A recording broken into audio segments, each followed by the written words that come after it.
এদিকে দীপাবলি গেল, আজ ভাইফোঁটা।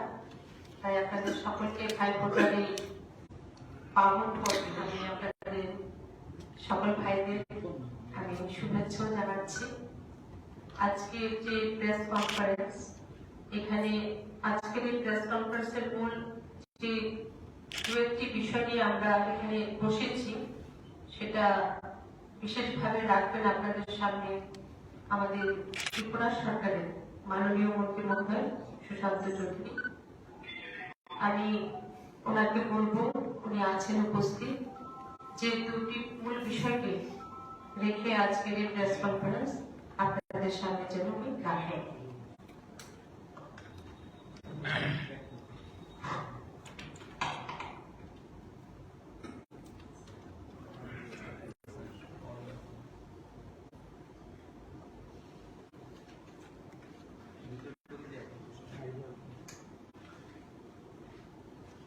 সাংবাদিক বন্ধুরা, সবাইকে নমস্কার জানাই, শুভ দীপাবলির শুভেচ্ছা জানাচ্ছি এবং সাধারণ সম্পাদিকা যা বললেন ভাইফোঁটা অনেক অনেক অভিনন্দন শুভেচ্ছা জানাচ্ছি আমাদের সরকারের তরফ থেকে এবং দলের তরফ থেকে।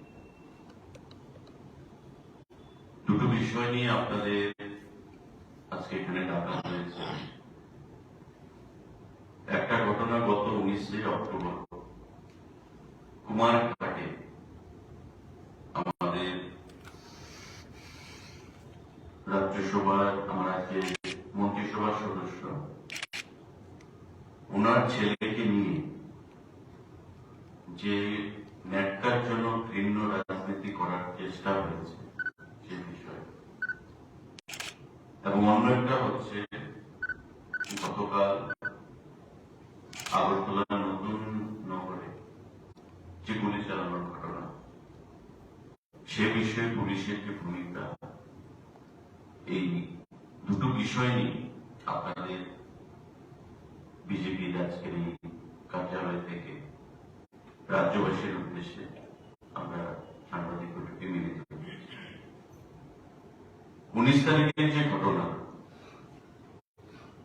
সেটা নিয়ে আগেই আমাদের প্রেসমিট করার কথা ছিল এবং আলাদাভাবে আমাদের দল থেকে কৈলাসহর থেকে 59টি ডিস্ট্রিক্টের হয়ে প্রেসমিটও করা হয়েছে, ঘটনার নিন্দা জানানো হয়েছে। যে ঘটনাটি ঘটেছে তার নিঃসন্দেহে একটার জন্য আমরা তাকে ধিক্কার জানাই, নিন্দা জানাই দলের তরফ থেকে। কিন্তু পাশাপাশি এই ঘটনাটাকে পুঁজি করে বিরোধী সিপিআইএম এবং কংগ্রেস দল যেভাবে রাজনীতির ময়দান কাঁপানোর চেষ্টা করেছে এবং আমাদের সরকারের মাননীয় মন্ত্রী ভগবান দাসের ছেলেকে জড়িয়ে তাকে গ্রেপ্তার করার দাবি জানিয়ে থানায় ডেপুটেশন প্রদান করা হয়েছে এবং দল সম্পর্কে, সরকার সম্পর্কে, মন্ত্রী সম্পর্কে এবং তার পুত্র সম্পর্কে মানুষের সামনে একটা নেতিবাচক প্রতিচ্ছবি সেখানে প্রেজেন্ট করানোর একটা চেষ্টা করা হয়েছে বিরোধী সিপিআইএম এবং কংগ্রেস দলের তরফ থেকে। আমরা এতদিন প্রেসমিটটা করিনি, কি কারণ? যে আমরা দেখছিলাম যে বিরোধী দল সেটা নিয়ে কি বলতে চায়, তারা কতটুকু যেতে পারে এবং তৎসঙ্গে পুলিশ যে তদন্ত করছে সেই তদন্তের গতি প্রকৃতি কোন দিকে যাচ্ছে এবং পুলিশ কি অ্যাকশন সেই ধর্ষণ কাণ্ডের উপর কি গ্রহণ করেছে, তার জন্য আমরা অপেক্ষা করছিলাম। এবং আজকে পুলিশ থেকে যে প্রেস রিলিজ প্রদান করা হয়েছে তাতে পরিষ্কার যে 6 জনকে গ্রেপ্তার করা হয়েছে, আইন আইনের পথে চলবে এবং এই যে 6 জনকে গ্রেপ্তার করা হয়েছে, মন্ত্রী ভগবান দাসের ছেলে কিন্তু তাদের মধ্যে নেই। এফআইআর হয়েছে প্রাথমিকভাবে, এফআইআর এর মধ্যে মন্ত্রীর পুত্রের নাম নেই। যে মেয়ের সঙ্গে ঘটনা সেই মেয়ের কাছ থেকে পুলিশ যে স্টেটমেন্ট নিয়েছে, মেয়ে মন্ত্রীপুত্রের নাম বলেনি, মেয়ের মা বাবা অভিভাবক যাদের সঙ্গে কথা হয়েছে পুলিশের, তারাও আমাদের মন্ত্রীপুত্রের নাম বলেনি। এবং সব থেকে যেটা বিস্ময়কর ঘটনা, আমাদের বলতে লজ্জা হয়, যারা রাজনীতির জন্য একটা সাধারণ মানুষকে ফাঁসিয়ে দিতে চায়, আমাদের মন্ত্রীপুত্রকে ফাঁসানোর চেষ্টা করা হয়েছে এবং মন্ত্রীকে তাকে কালিমালিপ্ত করার চেষ্টা করা হয়েছে। আজকে দেখা যাচ্ছে ওই মন্ত্রীপুত্র গত 10 তারিখ থেকে কুমারঘাটের বাইরে রয়েছে। ঘটনা কবে? 19 তারিখ। মন্ত্রীপুত্র কবে থেকে কুমারঘাটের বাইরে? 10 তারিখ থেকে। আগরতলা, গুয়াহাটি, বিভিন্ন জায়গার মধ্যে সে ঘোরাফেরা করছে এবং তার ফুটেজ, মন্ত্রীপুত্র যে আগরতলার মধ্যে রয়েছে তার যে ফুটেজ, সিসিটিভির ফুটেজ, সেটাও পুলিশের কাছে রয়েছে। আমরা যদি আপনারা সাংবাদিক বন্ধুরা ফুটেজ চান, তবে আমাদের মোবাইলে সেই ফুটেজ রয়েছে, সেই ফুটেজও আমরা প্রেজেন্ট করতে পারি, আপনাদেরকে আমরা প্রদান করতে পারি। 10 তারিখ যে ছেলেটি কুমারঘাট থেকে বাইরে চলে এলো আগরতলাতে এবং পরবর্তী সময় গুয়াহাটিতে, ঘটনার 19 তারিখ যিনি ঘটনাস্থলে নেই, আজকে তাকে কালিমালিপ্ত করার জন্য প্রাথমিকভাবে কুমারঘাট থানায় আন্দোলন করা হয়েছে। আগরতলায় বসে রাজনৈতিক ভাবে যারা দেউলিয়া, যাদের জনগণের কাছে যাবার কোন ইস্যু নেই, যারা আমাদের সরকারের উন্নয়নমুখী কর্মসূচিকে মেনে নিতে পারছে না, রাজনীতিগত বাস্তবে যারা আজকে দেউলিয়া হয়ে গেছে, আজকে তারা বলছে ভগবান বাবুকে পদত্যাগ করতে হবে, মন্ত্রীপুত্রকে গ্রেফতার করতে হবে। কিসের ভিত্তিতে? একটা ঘটনা ঘটেছে, দেখা যাচ্ছে তদন্তক্রমে মন্ত্রীপুত্র 10 তারিখ থেকে কুমারঘাটে নেই, আমাদের কাছে সিসিটিভি ফুটেজ রয়েছে। যখন তারা দেখলো যে না, এটা কিন্তু কেন যাচ্ছে না, মন্ত্রীপুত্র তো সত্যি কুমারঘাটের বাইরে রয়েছে, তখন বলছে যে ঘরে ঘটনাটি সংঘটিত হয়েছে সেটা মন্ত্রীপুত্রের নামে। আবার যখন পুলিশ তদন্ত করলো যে দেখা যাক তার মধ্যে কোনো সত্যতা রয়েছে কিনা, দেখা গেল যে না, এই ঘর মন্ত্রীপুত্রের নামে নয়, এই ঘর অন্য একজনের নামে রয়েছে। এখন আবার কংগ্রেস সিপিএম বলছে যে না, মন্ত্রীপুত্রের নামে না হলে কি হবে, এটা তার বন্ধুর নামে। একের পর এক তারা স্ট্যান্ড পরিবর্তন করছে রাজনৈতিক ফায়দা নেওয়ার জন্য, ঘোলা জলে মাছ ধরার জন্য। তো আজকে পুলিশের তরফ থেকে নিশ্চয়ই আপনাদের সাংবাদিক বন্ধুদের কাছে সেই প্রেস রিলিজ রয়েছে যে 6 জনকে গ্রেফতার করা হয়েছে এবং ইনভেস্টিগেশন বা পরবর্তী সময় আগের যেদিকে যে ঘটনা, পুলিশের ইনভেস্টিগেশনের যে প্রসেস, তাতে কোথাও মন্ত্রী ভগবান দাসের পুত্রের নাম নেই, বা যে ভিকটিম, যে মহিলা বা মেয়েটি, সেই মেয়েটি থেকে পুলিশ যে তথ্য আদায় করেছে, তার থেকে যে স্টেটমেন্ট আদায় করেছে, তার থেকেও এটা পরিষ্কার যে মন্ত্রীপুত্র তার সঙ্গে জড়িত হয়। আমরা সেটাকে তীব্র ভাষায় ধিক্কার জানাই, নিন্দা জানাই। আমরা একটু সময় নিয়ে প্রেসমিটটা করেছি। আমরা পারতাম 20 তারিখ, 21 তারিখ কংগ্রেস সিপিএম দল যেভাবে মাঠে ময়দানে কাঁপানোর চেষ্টা করেছে, পরবর্তী সময় আগরতলাতে প্রেসমিট করেছে, আমরা পারতাম তার মুখ্যম জবাব দিতে, কিন্তু পুলিশের প্রতি আমাদের আস্থা রয়েছে। পুলিশ কি রিপোর্ট দিচ্ছে, পুলিশের তদন্ত কোন দিকে যাচ্ছে, তার জন্য আমরা অপেক্ষা করেছি। এবং অপেক্ষা করে যেটা আমরা বলি যে সত্যমেব জয়তে, truth will always come out with flying colour, আজকে সেই জিনিসটাই আবার প্রমাণিত হয়েছে। আজকে মন্ত্রী ভগবান দাস এবং তার পুত্র যে ঘটনার সঙ্গে জড়িত নয়, এটাই দিনের আলোর মতো পরিষ্কার পুলিশ রিপোর্টে। এবং কুমারঘাটের জনগণ সেই জিনিসটা এক বাক্যে স্বীকার করছে যে মন্ত্রীপুত্রকে শুধু রাজনৈতিক দুরভিসন্ধির জন্য আজকে তাকে ফাঁসানোর চেষ্টা হয়েছে, আজকে সেটা বিফলে গেছে। এমন করে জনগণ তাদেরকে বিগত দিনে প্রত্যাখ্যান করেছে, আগামী দিনেও জনগণ তাদেরকে প্রত্যাখ্যান করবে। আমাদের দলকে বা দলের নেতা, মন্ত্রী বা তাদের আত্মীয় স্বজন, পারিবারিক সদস্যদেরকে কালিমালিপ্ত করার যে প্রচেষ্টা, তা কোন অবস্থাতেই ফলপ্রসূ হবে না বলে ভারতীয় জনতা পার্টি আমরা মনে করি। তৎসঙ্গে সাংবাদিক বন্ধুরা, গতকাল আমাদের নতুন করে যে গুলি চালানোর ঘটনা সংঘটিত হয়েছে, আপনারা দেখতে পেয়েছেন যে কত তাড়াতাড়ি পুলিশ এই তদন্তটা সম্পন্ন করেছে এবং দোষীদেরকে গ্রেফতার করেছে। আমি যেটা শুনতে পেলাম যে যাদেরকে গ্রেফতার করা হয়েছে তাদেরকে পুলিশ রিমান্ডে পাঠানো হয়েছে আজকে। আমরা ধন্যবাদ জানাবো রাজ্য পুলিশকে, আরক্ষা দপ্তরকে, আমাদের মুখ্যমন্ত্রী বা আমাদের স্বরাষ্ট্রমন্ত্রী উনি পরিষ্কার ভাষায় বলেছেন যে জিরো টলারেন্স, কোন ধরনের দুর্নীতি নেই, ল অ্যান্ড অর্ডার নেই, কোন ধরনের কম্প্রোমাইজ আমাদের সরকার বা আমাদের দল করবে না। আজকে গতকালকের ঘটনা সেটি চোখে আঙুল দিয়ে প্রমাণ করছে। আইন আইনের পথে চলবে। আমি শুধু আপনাদেরকে স্মরণ করিয়ে দিতে চাই, রাজ্যের জনগণকে স্মরণ করিয়ে দিতে চাই যে শহরের বুকে গুলি চালানোর ঘটনা এটা নতুন নয়। আমরা দেখেছি, প্রত্যক্ষ করেছি, সদর এসডিএম সুশান্ত দেববর্মার চেম্বারে গিয়ে তাকে গুলি করে মারা হয়েছে। অ্যারেস্ট করতে পেরেছিল শাসক দল সাধারণ সিপিআই, কোন দোষীদেরকে করতে পারে।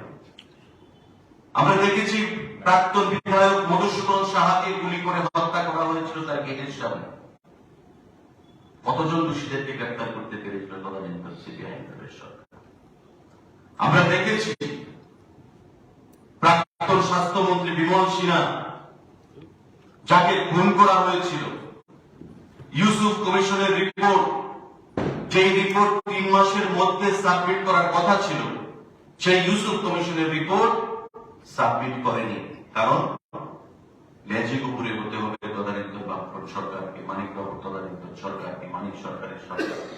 তাই ইউসুফ কমিশনের রিপোর্টকে চাপা দিয়ে রেখে তারা নিজেদের স্বচ্ছতা প্রমাণ করার জন্য ব্যস্ত হয়ে পড়েছিলেন। একের পর এক ঘটনা, অনেক খুন, সন্ত্রাস, গুলি চালনা। আমি শুধু উল্লেখযোগ্য ঘটনাগুলোর মধ্যে ত্রিপুরা রাজ্যে বা আগরতলার মধ্যে যেগুলো সংঘটিত হয়েছে, সদর এসডিএম অফিসে ঢুকে এসডিএম কে গুলি করে হত্যা করা হয়, প্রাক্তন মন্ত্রী বিমল সিনহাকে হত্যা করা হয়, রিপোর্ট আসে না ইউসুফ কমিশনের, কেস করে সেই রিপোর্টকে প্রকাশ করতে হয়েছে, টেবিল করতে হয়েছে। প্রাক্তন বিধায়ক মধুসূদন সাহাকে হত্যা করা হয়েছে তার গেটের সামনে, বাড়ির সামনে। ল অ্যান্ড অর্ডারের অবস্থা কি ছিল সিপিআইএম এর সরকারের সময়? নারী নির্যাতন কোন জায়গায় ছিল? অ্যাজ পার এনসিআরবির রেকর্ড, ন্যাশনাল ক্রাইম রেকর্ড ব্যুরোর তথ্য অনুযায়ী Tripura used to lead the nation so far women atrocities are concerned and outbreaking the modesty of women are concerned.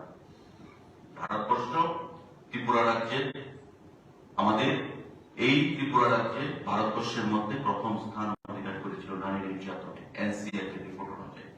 আজকে সেই জায়গায় আমাদের রাজ্যটা মহিলাদের আত্মসম্মান আমরা ফিরিয়ে দিতে পেরেছি।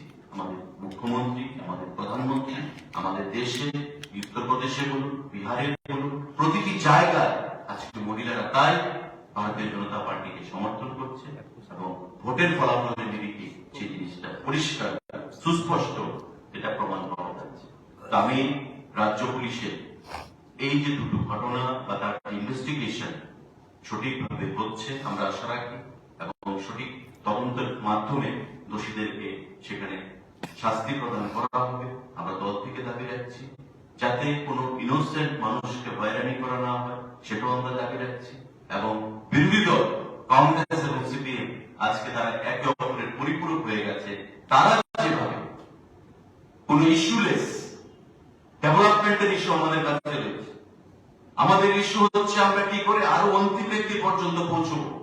আজকে সেই ইস্যুগুলো আজকে তারা সহ্য করতে পারছে না।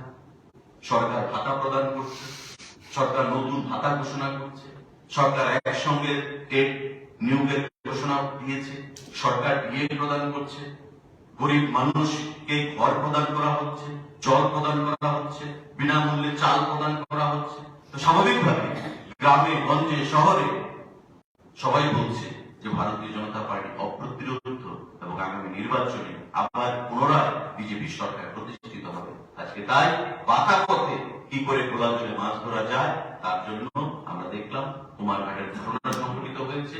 আজকে সত্যমেব জয়তে মন্ত্রী পুত্র যে তার সঙ্গে জড়িত নয় সেই জিনিসটা দিনের আলোর মতো পরিষ্কার হয়ে গেছে।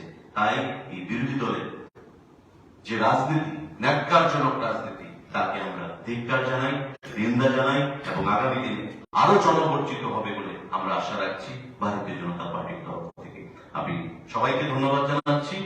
যদি কারো কোনো প্রশ্ন থাকে এই দুটো বিষয় নিয়ে আপনারা সেটা করতে পারেন। You have said that on 10th, the eldest, the son of the said minister was not in Kumagat, he was in Agartala party. On particularly on that day, can you make some clear where he was? Particularly, he was outside. Okay. Not in the state. Not in the state. He was in Guwahati. Subsequently came to Agartala. You know, our honorable minister is having a quarter there at Shishubihar Lane. He stayed here also. And it is signified, amply signified that police has investigated thoroughly the matter and they have collected the video footage also with them. So it amply signifies the fact that whatever allegation has been leveled on the son of the minister, it is baseless and concocted, fabricated and with malicious political attempt. That's it. Now truth has come out with flying color with the report of police. So just before you came, the live was going on. The opposition, Jitendra Chowdhury was doing a live. We just saw. There's one more incident he just mentioned about Khas Kalyanpur. Do you have any information? No, as such I don't have any information in this regard. The same rape incident that taken place. See, our administration, our chief minister, the DGP, police administration is very much keen to deal in strong hand. Okay, so there is no element of doubt. There should not be any iota of doubt about the any slack in the investigation or this action will be taken. So be rest assured that so far the administration is concerned, police administration is concerned, they will be strict on dealing with any sort of activities which will lead to an atrocity. That's it. Thank you.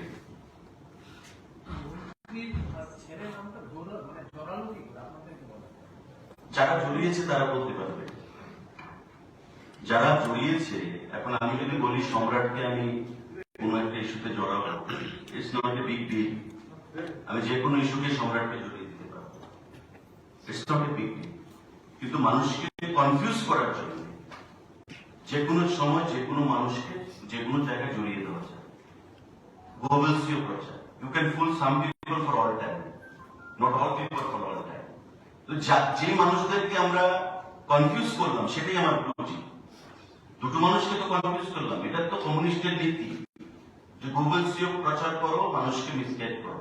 আজকে কংগ্রেস আর communist একে অপরের পরিপূরক হয়ে গেছে এবং সেটা করে থানায় সেখানে এজিটেশন করলেন, কিন্তু নাম দিতে পারলেন না যে মন্ত্রী পুত্র জড়িত রয়েছে। মুখে বলছেন কিন্তু এফআইআর এর নাম নেই, এফআইআর এর নাম নেই। লজ্জা থাকা উচিত তাদের। তারা জানে যে মন্ত্রী পুত্র বাইরে রয়েছেন, কিন্তু ফাঁসাতে হবে তার নামে, ভগবান দাসকে মেলাইন করতে হবে। ভেন্ডেটা পলিটিক্স তারা সবসময় করে থাকে, আগামীকাল হয়তো অন্য কারণ নামে করবে, অন্য ইস্যুতে করবে। So we are mentally prepared for that and law will take its own course. আমরা সত্যের পক্ষে রয়েছি, গণতান্ত্রিক পদ্ধতিতে লড়বো, তাই আমরা একটু টাইম নিয়েছি প্রেসটা করতে। আরো আগে করা উচিত ছিল। আপনারা বলতে পারেন যে 7 দিন বাদে কেন বলছেন, আরো আগে করতাম, কিন্তু পুলিশ দেখি কি রিপোর্টটা দেয়। 6 জনকে গ্রেফতার করা হয়েছে বিগত দিনে। যেটা আমি বলছিলাম, আপনাদের সাংবাদিক বন্ধুদের কাছে নিশ্চয়ই ডেটা রয়েছে।